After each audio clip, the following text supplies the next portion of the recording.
Beberapa waktu lalu, Apple diharuskan mengizinkan side loading di Eropa. Apa itu side loading? Dan lebih jauh lagi, sebenarnya apa yang sedang terjadi?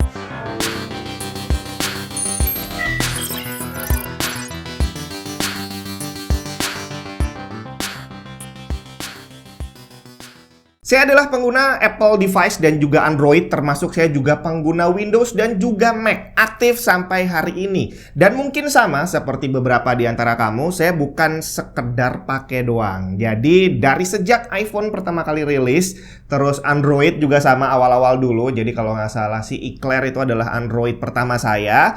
Nah, waktu itu saya masih ada di fase yang ya lagi suka ngutak-ngatik gitu ya. Jadi iPhone-nya juga saya utak-atik, saya jailbreak, terus Android-nya juga saya root gitu ya. Jadi kalau kamu berpikir bahwa Android itu lebih enak karena lebih bebas, sebenarnya enggak juga. Karena kalau kamu berhasil menjailbreak iPhone, ya tidak kalah asik juga pakai iPhone yang sudah dalam kondisi terjailbreak gitu ya. Tapi sebagai pelaku jailbreak dan root gitu, saya jadi paham bahwa sebenarnya yang saya lakukan terhadap smartphone saya itu adalah mengakali sistem. Bahwa sebenarnya mereka tidak mengizinkan kita melakukan sesuatu, tapi kita bypass biar kita bisa menginstal sesuatu yang sebenarnya tidak diizinkan. Yang jadi masalah, program yang akan kita install ke dalam smartphone yang sudah terjailbreak atau terroot tadi itu bukan program buatan kita sendiri, melainkan buatan orang lain. Dan jujur aja, di antara sekian banyak para jailbreaker dan router di luar sana, biasanya sih salah satu alasan utamanya melakukan itu adalah biar bisa nginstal program bajakan. Iya atau iya? Makanya banyak orang bilang nggak suka pakai Apple karena ya salah satunya nggak bisa diinstal program bajakan dengan gampang gitu ya.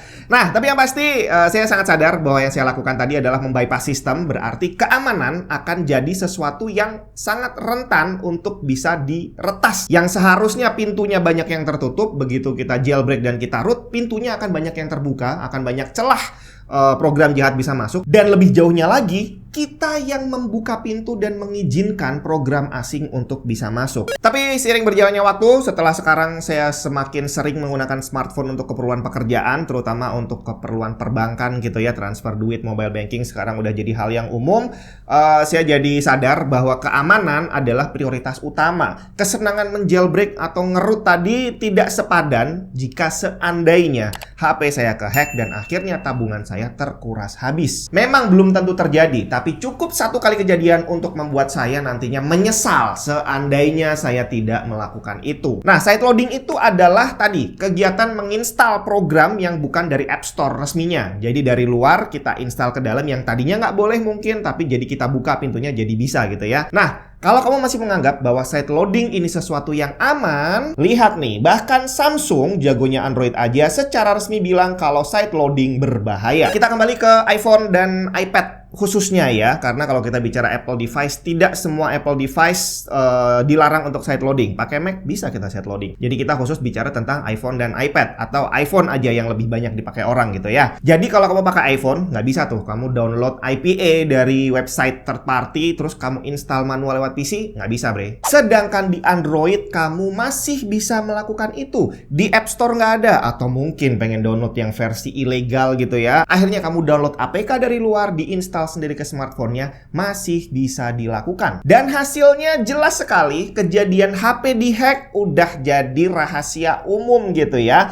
Banyak orang yang lapor bahwa tabungannya tiba-tiba terkuras habis dan umumnya terjadi setelah mereka nggak sengaja menginstal sesuatu. Dari pengalaman saya, orang-orang di sekitar saya, orang yang saya kenal yang cerita bahwa HP-nya dihack orang, terus ada beberapa yang tabungannya dikuras habis, 100% adalah pengguna Android. Sebagian besar cerita bahwa mereka ngeklik sesuatu, entah dari email, dari WhatsApp, atau dari sumber lain. Nah, yang paling banyak kejadian belakangan ini adalah dari WhatsApp. Terakhir ada orang cerita ke saya, dia dapat WhatsApp undangan pernikahan. Pasti udah banyak dengar kan? Dan akhirnya dibuka, ternyata APK dan terinstall bre. Dan udah nggak lama kemudian tabungannya terkuras habis. Monitor gaming kelas esports, Asus ROG Swift Pro PG248QP, bukan monitor 24 inch biasa, karena refresh rate-nya sampai 540 Hz dengan esports TN panel yang dilengkapi G-Sync prosesor dan ULMB2 yang membawa lebih dari 2000 Hz motion clarity. Dilengkapi fitur canggih seperti NVIDIA Reflex Analyzer, ISS codec, display HDR400 dan fully adjustable base. Selengkapnya cek link di bawah. Nah, hal ini dalam kondisi normal tidak mungkin bisa terjadi di iPhone. Kenapa? Karena kamu klik nggak bisa. iPhone tidak mengizinkan side loading. Kamu hanya bisa menginstal program dari App Store resmi. Nah, yang sekarang lagi rame, ternyata di Eropa, Apple kalah sebuah tuntutan dan akhirnya mereka diharuskan untuk mengizinkan side loading. Di sini saya pengen cerita sedikit tentang apa yang sebenarnya terjadi dari sedikit historinya dulu. Selain hanya mengizinkan pendownloadan program harus lewat App Store resminya, di dalam programnya itu biasanya kita bisa beli sesuatu, namanya in-app purchase gitu ya. Jadi kalau kamu beli game, terus nanti di gamenya itu kamu bisa beli koin yang pakai duit beneran, atau kamu langganan download Spotify, download Netflix, terus habis itu kamu subscribe gitu ya layanan mereka, itu seharusnya pembeliannya, subscribe-nya itu harus lewat sistemnya Apple, nggak bisa dari luar. Dan tentu saja Apple memberlakukan sistem bagi hasil. Bukan hal yang aneh, bukan hanya Apple, Android, Google pun juga sama memberlakukan sistem bagi hasil. Iyalah, lo udah pakai layanannya gitu kan, jadi kalau kamu menghasilkan uang dari situ, akan ada bagi hasilnya. Prosentasinya nggak akan kita bahas di sini karena tidak relevan dengan topik yang akan kita bahas sekarang. Yang pasti, ada beberapa developer software yang akhirnya berbuat curang. Mereka nakal nggak mau bagi hasil dan mereka mencoba mengakali sistem untuk melakukan transaksi di luar App Store. Contohnya Spotify, saat kamu download programnya gratis, kita nggak bayar dan Apple juga nggak dapat apa-apa karena kita nggak keluar duit gitu kan. Tapi kalau kamu subscribe langganan layanan Spotify, baru seharusnya Apple dapat bagi hasil. Tapi ternyata Spotify curang. Sistem subscribe-nya tidak melewati sistem App Store-nya Apple. Kalau kita mau langganan, langsung diarahkan ke websitenya Spotify, transaksi dilakukan di luar sistem Apple, dan akhirnya Apple nggak dapat bagian apapun. Statement ini dikeluarkan resmi oleh Apple bahwa Spotify tidak membayar apapun ke Apple, padahal mereka sudah berkembang sampai sejauh ini, salah satunya berkat Apple. Aplikasinya gratis dan saat artikel tersebut dibuat, Spotify udah di-download lebih dari 190 miliar kali. Tapi Apple nggak dapat apa-apa karena semua transaksi yang pakai duit di-bypass sama Spotify lewat website mereka. Tadinya ada opsi bayar langsung di App Store pakai Apple Pay, tapi belakangan dihilangkan sepihak oleh Spotify. Jadi awalnya Spotify ada bayar bagi hasil, tapi memutuskan untuk gak usah sama sekali. Sedangkan Apple dari dulu sampai sekarang masih memperlakukan Spotify dengan baik lah ya, karena kita lihat Spotify sampai hari ini masih bisa berfungsi di Apple device dengan sempurna. Seperti halnya developer lain, Spotify bisa mengakses lebih dari 250.000 API dan bisa menggunakan lebih dari 60 framework yang membuatnya bisa connect Bluetooth, ngirim notifikasi, berjalan di background, dan banyak lagi fasilitas Apple lain yang digunakan oleh Spotify. Tapi mereka nggak mau bayar. Sistem pembayarannya di-bypass dan mereka menggunakan semuanya dengan gratis.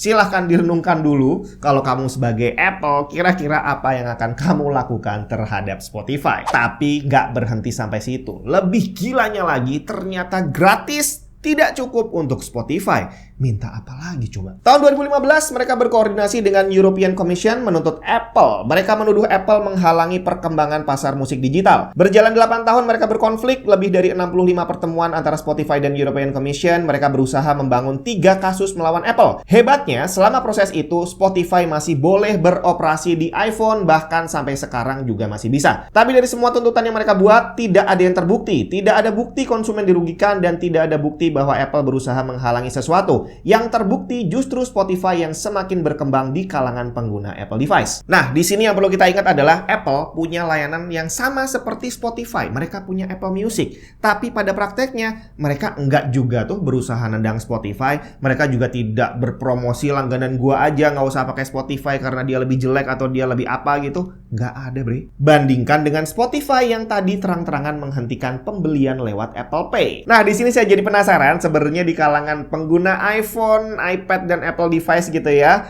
mana yang lebih kamu pakai? Spotify atau Apple Music? Dan beberapa hari lalu saya udah buka polling, kamu termasuk yang mana? Dan kita lihat hasil pollingnya dulu seperti apa. Saat video ini dibuat, udah ada 800 lebih polling yang masuk, di mana 76% adalah pengguna Spotify, bukan pengguna Apple Music. Hanya 9% yang memilih Apple Music dibandingin Spotify, sedangkan 15% lainnya bilang pakai keduanya. Mohon maaf untuk pengguna Android, YouTube Music, atau layanan layanan musik lainnya. Saya tidak bermaksud diskriminasi, tapi memang topiknya adalah tentang Spotify versus Apple. Nah, di mana antara kedua tadi, Spotify dan Apple Music, sebenarnya nggak bisa dibandingin Apple to Apple, karena Spotify adalah layanan yang bisa dinikmati gratis, sedangkan Apple Music harus bayar. Secara kualitas juga berbeda, di mana Apple Music menawarkan kualitas audio lossless, sedangkan Spotify kualitas audionya standar aja kali ya. Tapi sekali lagi perbedaannya jauh sekali jumlah penggunanya ya. Spotify di sini sangat mendominasi. Nah loh, dari sini sudah bisa terlihat bahwa ternyata di kalangan pengguna Apple device,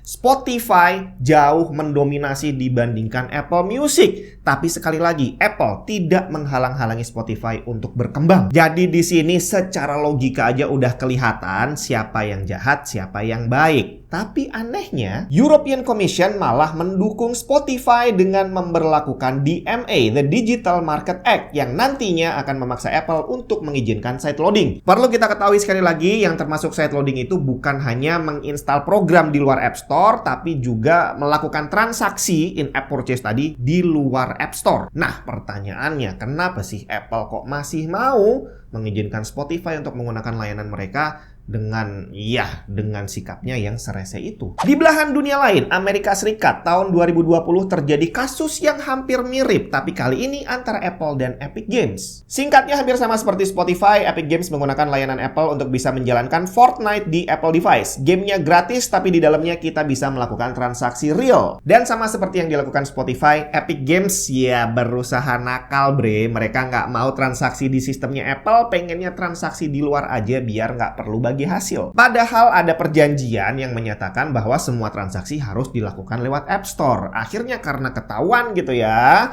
dan udah terjadi kasus antara mereka, ya dengan sangat terpaksa Fortnite ditendang dari App Store karena tadi Epic sudah melanggar perjanjian dengan melakukan transaksi di luar App Store. Dan ajaibnya, Epic nggak terima dong. Mereka malah menuntut Apple bre. Akhirnya kasusnya jadi besar, masuk pengadilan berlarut-larut. Dan singkat cerita, Epic kalah. Jelas, dalam kasus ini, ya pakai logika aja udah kelihatan siapa yang culas gitu ya. Dan ternyata dari pengadilan juga menyatakan hal yang sama. Apple tidak terbukti bersalah, Apple tidak terbukti melakukan monopoli, justru Epic yang melanggar perjanjian antara kedua belah pihak. Dan akhirnya Epic diwajibkan untuk membayar ganti rugi. Nah, di sini silahkan direnungkan kembali apa yang sedang terjadi. Kalau bingung bayanginnya, saya akan kasih analogi bahwa Apple ini ibaratnya adalah sebuah perusahaan yang punya mall gitu ya, dan mereka mengizinkan para developer yang pengen jualan aplikasi, silahkan buka lapak di mall gua gitu ya, masuk ke dalam. Di situ ada AC, listrik, air, semuanya silahkan dipakai dan gratis. Gak usah bayar sewa.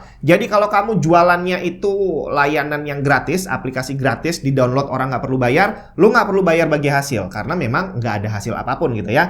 Tapi sebaliknya, kalau kamu memang dapat untung dari sana, ada prosentase bagi hasil yang perlu kamu kasih ke Apple sebagai penyedia mall. Semua orang setuju dengan itu, sampai akhirnya ada dua orang nih, Epic sama Spotify, yang berusaha ngakalin. Mereka udah ngasih programnya gratis gitu ya. Gimana caranya biar kita tetap gratis terus nih? Akhirnya mereka ngakalin sistem. Mereka minta pembelinya untuk melakukan transaksi di tempat parkir bre, di luar, yang nggak perlu bayar bagi hasil. Yang membedakan adalah Spotify terang-terangan. Orang datang dibilang, jangan bayar di sini, bayarnya di tempat parkir aja. Sedangkan Epic melakukan yang sedikit berbeda. Mereka tetap pasang harga di dalam mall, tapi begitu ada pembeli yang datang, mereka bilang, kalau lu mau murah, belinya di tempat parkir aja bre. Di sana ada potongan 30%. Jadi Fortnite masih ngasih opsi nih untuk orang bisa bayar di dalam mall atau bayar di tempat parkir. Sedangkan Spotify terang-terangan bayarnya di tempat parkir semua. Dan lebih gilanya lagi, di saat mereka melakukan itu, mereka merasa tetap berhak untuk buka lapak di dalam mall yang ada listrik, AC, dan air gratis. Dan sekali lagi, kalau kamu adalah pemilik mallnya, kira-kira apa yang akan kamu lakukan terhadap dua orang yang nakal ini? Tapi sayangnya secara legal, walaupun dari kedua kasus ini Apple dinyatakan menang gitu ya, ternyata mereka tidak menang sepenuhnya. Ada orang yang bilang bahwa di sini Apple berhasil menang perang tapi kalah dalam pertarungan yang lebih besar. Di Eropa saat ini sudah diberlakukan DMA, Digital Market Act, yang salah Salah satunya memaksa Apple untuk mengizinkan side loading. Jadi kalau diibaratkan dengan mall tadi, Spotify sama Epic, mereka udah ngakalin jualannya di luar, di tempat parkir yang nggak perlu bayar bagi hasil. Begitu ketahuan, mereka nggak terima. Terus lapor, nuntut. Tuntutannya gila. Mereka minta Apple untuk secara resmi mengizinkan transaksi di tempat parkir, bre. Dan lebih gilanya lagi, ternyata didukung. Walaupun mereka dianggap bersalah, tapi entah gimana ceritanya, malah si yang membantu ini tadi meminta Apple untuk secara resmi mengizinkan transaksi di tempat parkir. Alasannya adalah demi kenyamanan pengunjung, bahwa konsumen pembeli itu berhak memilih mau transaksi di dalam mall atau di tempat parkir.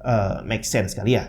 Nah, kalau kita bicara tentang side loading lagi, tadi udah kita bahas di awal apa aja resiko keamanan dari side loading gitu ya. Apakah kira-kira dengan Apple nantinya mengizinkan side loading karena dipaksa tadi akan berpengaruh terhadap keamanan Apple device, iPhone dan iPad gitu? Soalnya kalau kita bicara download harus lewat App Store, itu berarti tadi transaksinya wajib dilakukan di dalam mall. Tapi di sini bukan hanya sekedar transaksi doang. Semua barang yang masuk ke dalam mallnya itu sudah diverifikasi sama Apple bahwa barangnya memang original dan tidak ada program jahat di situ. Silahkan beli karena semuanya aman. Begitu transaksi dilakukan di luar gitu ya, di luar sistemnya Apple, ya Apple nggak bisa menjamin itu. Jadi apakah nantinya side loading tadi beneran akan berpengaruh terhadap Apple device? Kita nggak tahu dan kita akan bahas di kesempatan kedua karena sekarang videonya udah kepanjangan. Jadi kita ketemu lagi di part kedua.